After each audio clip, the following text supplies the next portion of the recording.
ये 13 दोष ऐसे हैं जिसके जीवन में होंगे तो उसको कभी शांति, कभी सुख, कभी ऐश्वर्य ये टिकेगा नहीं और दुर्गति निश्चित हो जाएगी।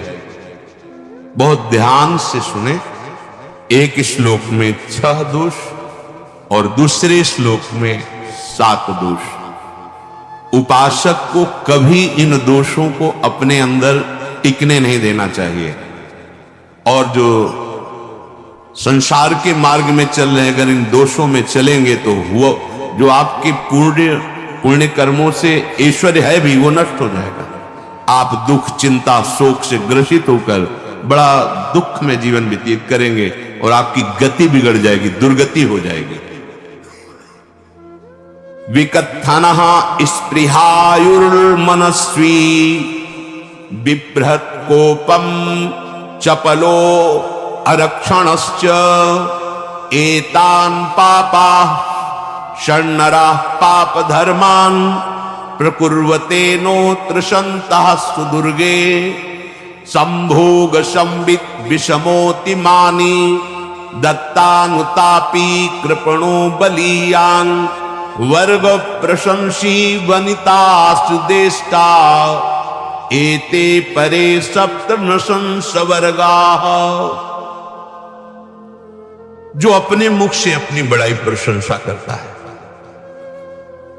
ये 13 लिख लो दिमाग में, डायरी में, क्योंकि ये नोट हो रहा है, आवाज डाली जाएगी। आप बार बार सुन, इनसे बचिए। अपनी बड़ाई, अपनी प्रशंसा कभी अपने मुख से नहीं करना, नहीं तो आपके पुण्य नष्ट हो जाएंगे, बुद्धि भ्रष्ट माने गिर जाएगी। अगर परमार्थ में चल रहे तो भी, और व्यवहार में तो पुण्य नष्ट हो ही जाएंगे। बुद्धि गिरी हुई तभी ऐसी बात होती है। और ये दोष बहुतायत है, ये बहुत प्रभावशाली है। अपनी बड़ाई मारना, इसको देख लो, पकड़ो, सत्संग है। अपने मुख से कभी अपनी बड़ाई ना करना। अगर कोई अपने मुख से अपनी बड़ाई करता है तो उसके सुकृत नष्ट हो जाते हैं, बुद्धि भ्रष्ट माने गिर जाती, पतित हो जाती है, फिर निर्णय ठीक नहीं। अगर हमारा सारथी, हमारा ड्राइवर मूल हो तो कहीं भी हमको गिरा देगा, तो वो बुद्धि भ्रष्ट मतलब गिर जाती है, निर्णय करने लायक नहीं रहती। अपनी प्रशंसा अपने मुख से करना। दूसरा, लोलुपता, ये वृत्ति नहीं होनी चाहिए। धर्म से चलेंगे, धर्म के द्वारा जो हमें प्राप्त होगा उसी से हम अपना भरण पोषण करेंगे। आपके बच्चे स्वस्थ होंगे, बुद्धिमान होंगे, परिवार में बहुत सुख और शांति होगी। भले दीपक की तरह जलो, बहुत काल तक रहेगी। लक्ष्मी जी भी आपके घर में बहुत काल, हम ये नहीं कहते कि बहुत नहीं, जितनी है बहुत सुख शांति से चलोगे।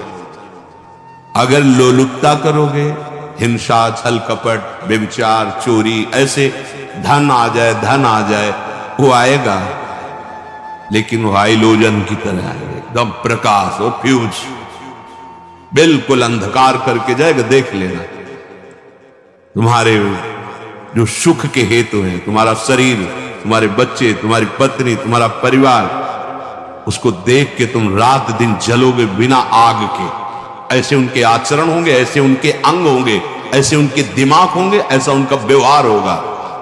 ये लोलुपता अगर उपासक में या किसी में है तो उसको नष्ट कर देता है। सावधान।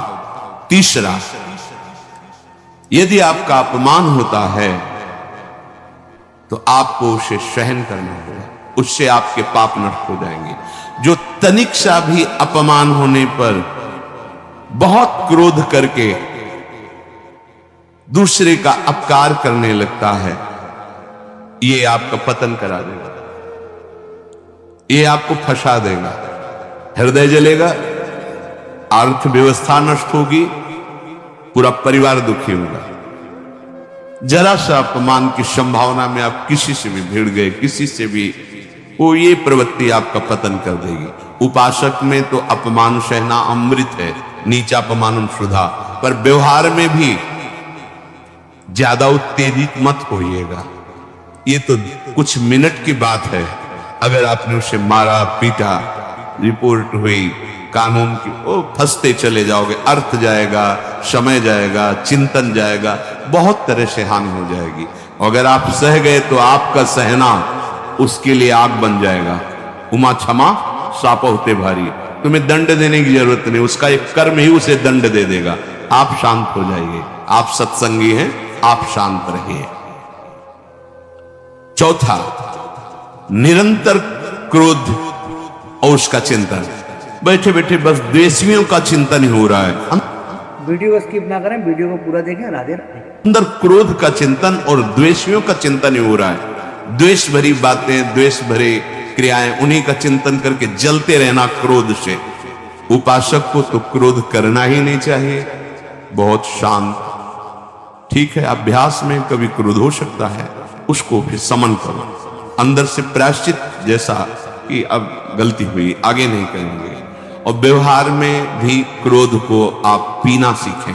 अगर बार बार आपका क्रोध प्रकट होता ही रहेगा, आपका स्वभाव बिगड़ जाएगा, आपके पुण्य नष्ट हो जाएंगे और आपका जीवन नष्ट हो जाएगा। देने वाला उतना दे देगा, आपको आनंदित रहो। पैसा खर्चा सब पूरे जीवन का विध्वंस मचा दिया क्रोध ने। कहीं भी आप देखो, किसी से क्रोध करके देखो, फिर देखो तुम्हारा भजन चल रहा है, तुम्हारी वो आनंद वृत्ति है नहीं, जलोगे और वो जलन और गुस्सा दिलाएगी और वो बैठे बैठे जलो नहीं। ये क्रोध जो है, ये चाहे व्यवहार में हो चाहे परमार्थ में, दोनों की हानि करने वाला है। और आश्रित जनों की रक्षा ना करना। अगर कोई भाग कर आपके पास आ गया है, कोई पशु पक्षी या कोई मनुष्य, आपको चाहिए कि अब चाहे हमारे पहले प्राण जाए, उसकी रक्षा करें। सीवी जैसे तो कोई बिरले ही होते, पर इतना जरूर ध्यान दें, जैसे कोई पशु पक्षी किसी भय से आपकी सीमा के अंतर्गत आ गया है, अब उसकी रक्षा करनी है। अगर आप स्वयं मार देते हैं या मरवा देते हैं, या आपके सुकृत नष्ट कर देगा, या आपकी दुर्गति का कारण बन जाएगा। और जो पाप कर्म उत्साहित होकर करते हैं, उपासक को तो बहुत सावधान रहना चाहिए, पर व्यवहार में भी जो नहीं करना चाहिए, अगर वो पाप कर्म आपके द्वारा मन में प्रेरित हो रहे हैं, संकल्प बन रहा है, क्रियाएं हो रही, दुर्गति पक्की, पुण्य नष्ट हो जाएंगे, दुख अशांति बढ़ती चली जाएगी, कभी शांति नहीं प्राप्त कर पाएंगे। ऐसा नहीं कि जो मन में आवेश हो करे। पापाचरण निडर और उत्साहित होकर करना, अगर ऐसे लक्षण है, निश्चित दुर्गति होती है। ये 6, अपनी बहुत बड़ाई करने वाला अपने मुख से, लोलुपता, तनिक से अपमान में सहन ना करने वाला, निरंतर क्रोधी और आश्रित जनों की रक्षा न करने वाला, और निडर हर्षित होकर पाप कर्म करने वाला। दूसरे श्लोक में 7 है, 6 ये 7 हो। 1, संभोग का ही चिंतन करना, संभोग में ही मन लगाना, संभोग दूसरी स्त्रियों के साथ करने की भावना रखना। संभोग पहला है, संभोग। रात दिन बैठे बैठे बस यही चिंतन करना, गंदी बातों का, गंदी बातें देखना, गंदी बातें सुनना, गंदी बातों का चिंतन करना। फिर अन्य माताओं बहनों के प्रति काम दृष्टि से देखना, कोई आ जा रही है, दृष्टि से काम भाव से देखना, भोग बुद्धि से देखना, निश्चित पुण्यनाश दुर्गति। बड़े बड़े उदाहरण इतिहास में है, जिन्होंने ऐसा दृश्य नेत्रों से देखने की चेष्टा की, मन में संकल्प किया भोगने का, नष्ट हो गए, चाहे वो कितने बड़े प्रतापी हो। ये दुर्योधन कोई साधारण थोड़ी है, भगवान व्यासदेव जी के द्वारा ही तो, भगवान व्यासदेव जी ही इसकी उत्पत्ति का कारण है। आप देखो, इतने महान पुलस्त जी ही उत्पत्ति का कारण है रावण की। बस ये ऐसे दोष हैं जिनके कारण जीव नष्ट हो जाता है। ठीक है, धर्मयुक्त काम भगवान ने आदेश किया, आपका पाणिग्रहण संस्कार हो गया है, संतानोत्पत्ति की भावना से कुछ पवित्र तिथियों का त्याग करते हुए चर्चा में हुई है। एक नियम है, एक आदेश है शास्त्र का, आप बहुत काम प्रवृत्ति वाले हैं, तो प्रत्येक मास में जब माता वैद्य पवित्र हो जाती मासिक धर्म से, तो जिनका पाणी ग्रहण आपने किया, जो पत्नी स्वरूप है, वो ठीक है। वहां भी बार बार के लिए व्यभिचार प्रवृत्ति के लिए शास्त्र आदेश नहीं करता, संयम पूर्वक, और उसका चिंतन नहीं करना। पाणी ग्रहण संस्कार है, घर में विराजमान है, एक संयम एक नियम के अनुसार उसका चिंतन तो फिर भ्रष्ट कर देगा। चिंतन प्रभु का करना है, चिंतन प्रभु की सेवा जो आपके कर्तव्य, इसके चिंतन से बचो। घातक है, बहुत बड़ा जहर है, अगर विषय चिंतन होने लगा तो मरोगे, जिंदा जलोगे, दुर्गति भी होगी। ये अंदर की जो आग है ना, कामाग्नि, ये इतनी बढ़ती चली जाएगी, तुम्हारे होश खराब हो जाएंगे कि मुझे क्या करना चाहिए क्या नहीं करना चाहिए। कुआ मदांधो मदना तुरुमा, अंधा हो जाएगा, नहीं दिखाई देगा अनुजा तनुजा क्या है कौन है, कुछ नहीं, भ्रष्ट बुद्धि। संभोग का चिंतन नहीं, धर्मयुक्त काम आदेश है शास्त्र में। यदि आप प्रवृत्ति मार्ग में हैं तो अपनी पत्नी को जो पाणी ग्रहण स्वीकार किया है, वहां भी पवित्र तिथियों का त्याग करते हुए, एकादशी है, रामनवमी है, नव दुर्गा है, जन्माष्टमी है, राधाष्टमी, जो पवित्र तिथियों का त्याग करते हुए, और ऐसे जो मर्यादाएं हैं उसके अनुसार, और कहीं पराई स्त्री के साथ संभोग की बात निश्चित दुर्गति पक्की है। ऐसे ही माताओं के लिए है, स्त्री शरीर के लिए है। यदि वो ऐसी गलत चेष्टा तो पतिवंचक परपति रति करई, रो नरक कल्पसत परई। ये भोग चिंतन से बचने की चेष्टा कीजिए तो क्रिया से अपने आप बच जाएंगे। क्रिया के पहले चिंतन होता है, चिंतन से ही क्रिया का आवेश आता है। चिंतन संभालिए, इसी से भगवत प्राप्ति होती है, चिंतन से, और इसी से दुर्गति भी होती है। अनन्यस चिंतयन्तु माम, भगवान चिंतन करें, मेरा करो, कर्तव्य कर्म मेरे को समर्पित करो। अब जब चिंतन संभोग का होगा तो बुद्धि भ्रष्ट हो जाएगी। ये जो राक्षसी प्रवृत्तियां सुनने को मिलती है ना, कि ऐसा हुआ, वो देखा सुना और चिंतन किए, और इतनी राक्षसी वृत्ति आ गई कि बस अब उनमें और राक्षसों में कोई अंतर नहीं रह गया। दूसरा, विषमता रखने वाला, सबके साथ बर्ताव ऐसा कि मैं बहुत श्रेष्ठ हूं और दूसरे सब नहीं, ऐसा व्यवहार। सब भगवत स्वरूप है, समान व्यवहार। जैसे आपके भोजन है, जो आप पा रहे हो वही सबको दीजिए। बैठने की व्यवस्था, उठने की व्यवस्था, क्रम बाय क्रम, पर उसको भी नीच भाव से मत देखिए। उस कोटि का उसको प्यार दीजिए, दुलार दीजिए, सम्मान दीजिए। इतनी विषमता न फैलाते रहे अपने जीवन में कि आप सबके निंदा के पात्र बन जाए। विषमता, सबको प्यार। हाँ ठीक है, पुत्र का अलग प्यार है, भाई का अलग प्यार है, पिता का अलग प्यार है, पर हमारा व्यवहार प्रीतियुक्त होना चाहिए, विषमता भरा नहीं होना चाहिए। अगर हमारे चित्त में विषमता ही रही तो संसार है, प्रभु नहीं है। जीत विषम संसार कीर्ति जग बिस्तरे। जो विषमता पर विजय प्राप्त कर लेता है वही भगवत प्राप्ति का अधिकारी। ये विषमता बहुत बड़ी हानि है। तीसरी बात, अत्यंत मानी होना।